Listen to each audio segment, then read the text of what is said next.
کہ جادوگر کی سزا کیا ہے، اس کو تلوار کے ساتھ قتل کر دیا جائے۔ وفی صحیح بخاری، صحیح بخاری میں یہ روایت کیا گیا عن بجالة بن عبدہ کہ قال كتب عمر بن الخطاب رضی اللہ عنہ ان اقتلوا كل ساحر وساحرہ۔ بجالہ بن عبدہ بیان کرتے ہیں کہ عمر بن خطاب رضی اللہ تعالیٰ عنہ نے اپنے دور خلافت میں یہ ایک آرڈر جاری کر دیا تھا کہ ہر جادو کرنے والے مرد اور ہر جادو کرنے والی عورت کو قتل کر دو۔ کہتے ہیں فقتلنا 3 سواحر، تو ہم نے 3 جادوگروں کو قتل کر دیا تھا۔ کس کے زمانے میں؟ حضرت عمر بن خطاب رضی اللہ تعالیٰ عنہ کے دور میں۔ اچھا جی، کہتے ہیں کہ وصح عن حفصہ رضی اللہ تعالیٰ عنہ جو ہیں، جو نبی صلی اللہ علیہ وسلم کی زوجہ مطہرہ تھی، وہ بیان کرتی ہیں، اور عمر بن خطاب رضی اللہ تعالیٰ عنہ کی صاحبزادی تھیں، وہ بیان کرتی ہیں، ان سے یہ روایت کیا گیا ہے کہ انہوں نے ایک لونڈی کو قتل کرنے کا حکم دیا تھا جس نے جادو کیا تھا۔ اس لونڈی نے جادو کا عمل کیا تھا، تو حفصہ رضی اللہ تعالیٰ نے اس کو قتل کرنے کا حکم جاری کر دیا تھا کہ اس کو مار دیا جائے، چنانچہ اس کو مار دیا گیا۔ اور اسی طرح جندب رضی اللہ تعالیٰ عنہ سے بھی یہ بات روایت کی گئی ہے۔ امام احمد کہتے ہیں عن 3 من اصحاب النبی، کم از کم 3 صحابہ کرام سے یہ بات ثابت ہے کہ جادوگر کی سزا کیا ہے، قتل کر دیا جائے، اس کی گردن کو اڑا دیا جائے۔ اس باب کے اندر جو آخر میں مسائل ہیں وہ پڑھ لیں، اور انشاءاللہ آج کا سبق ختم کرتے ہیں۔ تفسیر آیت البقرہ، وہ بقرہ والی جو آیت ہے، آیت نمبر 102، اس کی مختصر تفسیر ہم نے معلوم کی۔ میں نے آپ کو کہا کہ ہمارے بچوں کے وقت نہیں ہے، آپ کم از کم سورۃ البقرہ کی آیت نمبر 102 جو ہے اس کو ضرور پڑھ لینا، اس کا ترجمہ اور اس کی تفسیر ضرور دیکھ لینا۔ مسئلہ نمبر 2، تفسیر آیت النساء، سورۃ النساء کی آیت جو ہم نے ابھی پڑھی ہے وہ وہی جس میں جبت اور طاغوت کا ذکر کیا گیا ہے، تو اس کی تفسیر ہم نے معلوم کی۔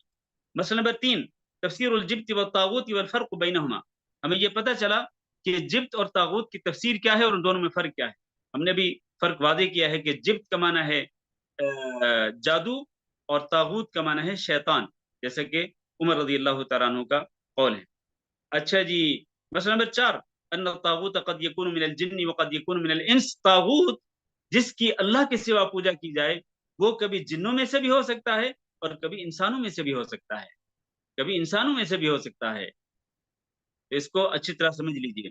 مسئلہ نمبر 5، معرفت 7 الموبقات المخصوصات بالنہی، ان 7 مہلک گناہوں کا پتہ چلا کہ جن سے نبی صلی اللہ علیہ وسلم نے بچنے کا حکم دیا، اور ان 7 مہلک گناہوں میں سے ایک کیا ہے؟ جادو والا عمل ہے۔ مسئلہ نمبر 6، ان الساحر یکفر، کہ ساحر جادو کرنے والا کفر کرتا ہے، اور اگر وہ شرکیہ اور کفریہ عمل کر کے جادو کا عمل کرے گا، جادو کرے گا کسی پر، تو وہ کافر ہو جائے گا۔ اور مسئلہ نمبر 7، انہ یقتل ولا یستتاب، کہ جب وہ اس طرح کفر کا ارتکاب کرے گا تو اس کو قتل کر دیا جائے گا، اور اس سے یہ بھی نہیں کہا جائے گا کہ تم توبہ کر لو، اس کو ڈھیل مہلت نہیں دی جائے گی کہ تم توبہ کر لو تاکہ تم بچ جاؤ، نہیں، بلکہ اس کو سیدھے جا کے قتل کر دیا جائے۔ اور یہ قاضی نے کرنا ہے، یہ کورٹ نے فیصلہ کرنا ہے، یہ حکومت وقت کا کام ہے کہ جتنے اس قسم کے جادو کرنے والے لوگ ہوں ان کو چن چن کے قتل کر دیا جائے، اور ان کو توبہ کرنے کا موقع بھی نہ دیا جائے کہ بھئی توبہ کر لو بچ جاؤ گے، نہیں توبہ کرو گے تو تمہیں مار دیا جائے گا، نہیں، اس کی بھی مہلت نہیں دی جائے گی۔ یہ قاضی کا اور حکومت وقت کا یہ فریضہ ہے۔ مسئلہ نمبر 8، وجود هذا في المسلمین علی عہد عمر، عمر رضی اللہ تعالیٰ عنہ کے دور میں مسلمانوں کے اندر ایسے لوگ موجود تھے جو کہ جادو کرتے تھے، فکیف فیما بعدہ، اگر عمر رضی اللہ تعالیٰ عنہ کے دور میں اس قسم کے لوگ تھے اور ان میں سے 3 لوگوں کو قتل بھی کر دیا گیا تھا، جادوگروں کو، تو آپ کے بعد یعنی عمر رضی اللہ تعالیٰ عنہ کے دور کے بعد پھر تو جیسے جیسے دور آگے چلا گیا تو ویسے ویسے برائیاں بڑھتی چلی گئیں اور برے لوگ زیادہ بڑھتے گئے۔ تو آج جو ہے آج کے دور میں آپ دیکھ لیں کہ یہ لوگ کس قدر برے طریقے سے پھیلے ہوئے ہیں معاشرے کے اندر، اور یہ فساد مچاتے ہیں جادو کے ذریعے۔ اللہ تعالیٰ سے دعا کرتے ہیں کہ اللہ ہم سب کو جادو سے اور جادو کے مہلک اثرات سے اللہ تعالیٰ ہم سب کو اپنی پناہ میں رکھے، اللہ تعالیٰ ہم سب کو محفوظ رکھے، اور اللہ تعالیٰ سب کی حفاظت فرمائے۔ آگے انشاءاللہ آئے گا کہ جادو اگر ہو جائے کسی کو تو جادو کا علاج کیسے ہوتا ہے، انشاءاللہ امید ہے کہ آگے اس پر ہم بات کریں گے۔ اللہ تعالیٰ ہم سب کی حفاظت فرمائے۔ وصلی اللہ وسلم علی نبینا محمد وعلی آلہ واصحابہ اجمعین، والسلام علیکم ورحمۃ اللہ وبرکاتہ۔